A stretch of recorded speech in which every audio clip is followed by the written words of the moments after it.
Mission new India में आपका हार्दिक स्वागत है। आज हम गाजीपुर पर और 22 तारीख को जिस तरीके से राकेश टिकैत जी ने सरकार को चेताया था और सरकार को आगाह किया था कि हम संसद भवन आ रहे हैं, रोका जाए तो रोक लेना। हमारे बीच में किसान नेता मांगेराम जी, क्या तैयारी 22 तारीख की?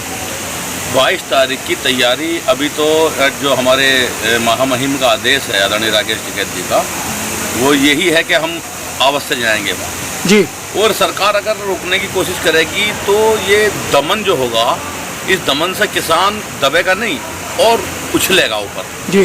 तो मेरा सभी से ये निवेदन है, सरकार से भी ये मैं कहना चाहूँगा कि वो किसान के रास्ते में अड़ंगा बनने की कोशिश ना करे।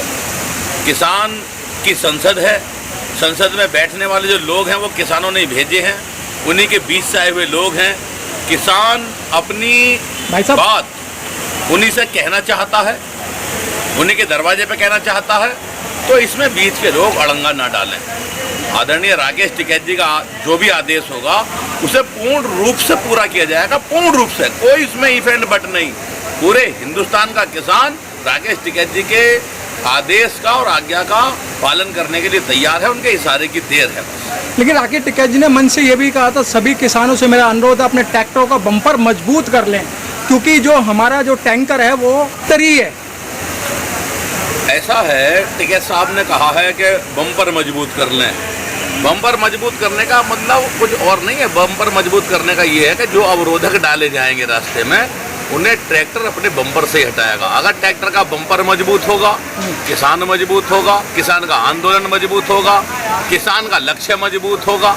किसान का लक्ष्य है संसद में जाके अपनी बात कहना, इसी के लिए वो मजबूत बम्पर की बात करते हैं, ताकि किसान का लक्ष्य मजबूत हो और किसान के हौसले मजबूत हो। राकेश टिकैत जी ने एक बात और कही थी कि जो मंडियां हैं, मंडियों में हमारी जो फसलों को नहीं लिया जा रहा, और संसद भवन बहुत अच्छी मंडी है और वहाँ व्यापारी लोग भी बैठे हैं अंदर, तो व्यापारियों के बीच में क्यों ना हम अपने मूंग मक्का वगैरह की जो फसल है जिसमें हमें MSP चाहिए, हम वहीं बेचें। MSP जो तय की जाती है वो भारतीय संसद में तय की जाती है अंदर बैठ के जी। जो कृषि के मंत्री हैं वो संसद के अंदर बैठ के तय करते हैं। हम उन्हें बताना चाहते हैं कि अंदर वाले लोगों, जो तुमने अंदर बैठ के फसलों के भाव तय करे, वो भाव किसान को बाहर मंडियों में नहीं मिल रहे। तुमने गेहूं का भाव 1925 रुपये तय किया, लेकिन किसानों को क्या मिल रहा है? पौने 1600 रुपये, 1600 रुपये, 16 से 10 रुपये, इससे ज़्यादा किसान का गेहूं नहीं बिक रहा। तुमने मक्का का भाव 1850 रुपये MSP तय किया इस संसद भवन के अंदर बैठ के, लेकिन सड़कों पर पिछले वर्ष किसानों की मक्का 850 रुपये, पौने 900 रुपये, 1000 रुपये क्विंटल से ज़्यादा नहीं बिकी और किसान पूर्ण रूप से बर्बाद हुआ। तुमने MSP धान का तय करा, धान किसान की लूट ली गई। तुम अंदर बैठ के जो भाव तय करते हो वो मंडियों में नहीं मिलते। राकेश टिकैत कहते हैं कि अपने ट्रैक्टर का बम्पर मजबूत कर ले किसान, ताकि तुझे संसद भवन में जाने से कोई रोक ना सके और तू उन्हें जाके बता सके कि मंडियों में किसान को फसलों के दाम नहीं मिल रहे। इसलिए टिकैत कहते हैं कि तू अपने हाथ मजबूत कर, तू अपना सीना मजबूत कर, तू अपना दिमाग मजबूत कर, तू अपने ट्रैक्टर का बम्पर भी मजबूत कर। क्या लगता है कि जिस तरीके से अब वो संसद चल रही है और ऐसे लोकतंत्र में कभी नहीं हुआ, इतना शोर शराबा और प्रधानमंत्री जी अपने हट धर्मी पर आ रहे हैं। देश पूर्ण रूप से इस सरकार में अस्त व्यस्त है, इसमें सब लोग दुखी हैं। छोटे पूंजीपति इसमें दुखी हैं, छोटे कारोबारी दुखी हैं, मजदूर बिल्कुल मारा जा चुका, किसान नष्ट होने के कगार पे है। इस सरकार में उथल और पुथल ही है। बस ये सरकार और कुछ नहीं जानती, ये जाति धर्म के नाम पे जो है बांट के वोट इकट्ठा करना जानती है, बाकी देश चलाना इसके बस की बात नहीं लगती। क्योंकि किसान जिस तरह से बर्बाद हुआ है, मुझे लगता है कि इनके बस की जो है इस देश को चलाना नहीं है। मेरी अपनी ये राय है, मुझे लगता नहीं कि ये देश को चला पाएंगे। इसलिए मैं इनसे कहता हूँ कि अपने आचार विचार ठीक कर लें, MSP को लागू कर दें, उसे बाध्य कानून बना दें और इन जो 3 गंदे कानून बनाए हैं काले, इन्हें वापस ले लें। मांगेराम जी, तो पहले से ही जो कृषि मंत्री हैं नरेंद्र तोमर जी ने मना कर दिया कि हम इस पर कोई संशोधन नहीं करेंगे। किसानों की और कोई मांग है तो उनको लेके आए, हम बातचीत करेंगे। ये सरकार देश की आखिरी सरकार है और ना ही नरेंद्र तोमर जी देश के आखिरी कृषि मंत्री हैं। ये कानून वापस होंगे, जरूर होंगे। किसान अपने घर से बाहर पड़ा है, आज वो 8 महीने की तरफ आ चुका है, आंदोलन कर रहा है, ये इन्हें वापस करना पड़ेंगे। आप देखना भारत सरकार इन्हें वापस करेगी, चाहे वो सरकार ये हो चाहे अगली। लेकिन मांगेराम जी, आपने सर्दियों में भी बड़ा कठिनाई से जीवन व्यापक किया, उसमें भी काफ़ी सारे हमारे किसान शहीद हुए। उसके बाद में गर्मियों में भी काफ़ी किसान जो है यहाँ 40 डिग्री टेम्परेचर पे, अब बरसात चल रही है, बरसात में सांप कीड़े वगैरह यूं ही घूमते रहते हैं क्योंकि आगे ये जंगल है, यूं ही आ जाते हैं। तो क्या लगता है कि ये इतनी हठधर्मी किसानों के साथ जो कर रहे हैं, क्या मतलब है इनका? किसान की ताकत को आंकने और नापने की गलत फहमी में सरकार अपना बेड़ा गर्क कर लेगी, अपनी लुटिया डुबा बैठेगी। और किसान तो किसान है देश का, इसने हमेशा से किसान ने देश के लिए हमेशा से सब कुछ न्यौछावर किया है। इसने अपनी संतानें देश की बॉर्डरों पर न्यौछावर की हैं, इसने अपने प्राण खेतों में न्यौछावर कर रही हैं, लेकिन ना तो इसने कभी देश की सुरक्षा पे आँच आने दी और ना इसने कभी देश के लिए खाद्यान्न की कमी उत्पन्न होने दी।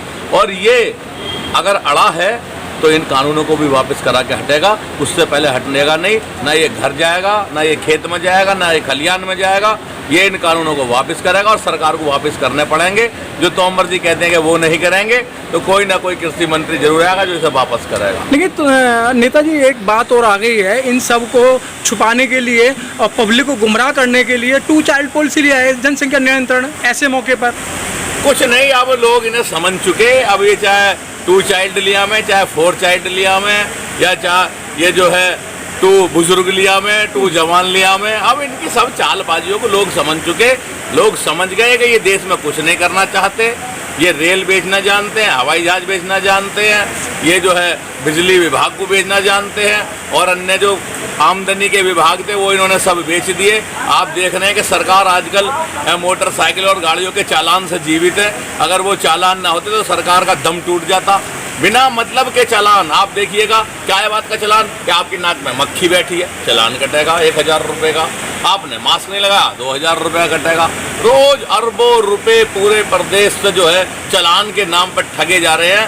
पूर्ण रूप से किसान और मैं कह रहा हूँ जनता को में त्राही है, उनकी कमर टूट चुकी है। और ये सरकार जो है भी हठधर्मिता पे है, क्योंकि इनके पास अब आमदनी का ना तो कोई जरिया बचा है, केवल ये इसी तरीके काम पर लगे हैं। ये इन्हें इससे हटना पड़ेगा, इन्हें अपनी ठीक लाइन पे आना पड़ेगा, किसान की बात को सुनना पड़ेगा, कानून को वापस लेना पड़ेगा। लेकिन कल का जो 22 तारीख का जो दिन है, बड़ा अहम दिन होने जा रहा है। सर, ऐसा तो नहीं है कि आपको टाइम दे दिया, आप वहाँ जाएंगे, संसद भवन जाएंगे, संसद भवन जाने से पहले आप जैसे किसान वहाँ आके, जैसे 26 जनवरी को हुआ था, सरकार की मंशा ये तो नहीं है? नहीं, सरकार क्या चाहती है, सरकार ने की पहली सोची समझी साजिश थी किसान को बदनाम करने की, लेकिन अब किसान वो भी नहीं समझ चुका। अब किसान बदनाम भी नहीं होगा, क्योंकि किसान जानता है कि ये किसान का संपत्ति अपनी है। पहले भी किसानों ने कुछ तोड़फोड़ नहीं करी, किस तरह के बदनाम करने की कोशिशें करी गई। अब जांच हुई है तो सब में क्लीन चिट किसानों को मिलती चली आई है। जो झंडा उतारने वाले थे, फेंकने वाले थे या फाड़ने वाले थे, कोई भी थे, वो इन्हीं के लोग थे, और उनकी जो है वो जांच में सब क्लियर हो गया। इस बार टिकैत साहब का आदेश ही सर्वोपरि होगा। वो जैसे कहेंगे, जितने लोग कहेंगे, डेलीगेशन के रूप में कहेंगे डेलीगेशन जाएगा, वो कहेंगे तादाद से जाना तो तादाद से जाएंगे, उन्हीं का आदेश है सर्वोपरि। Press the bell icon on the YouTube app and never miss another update.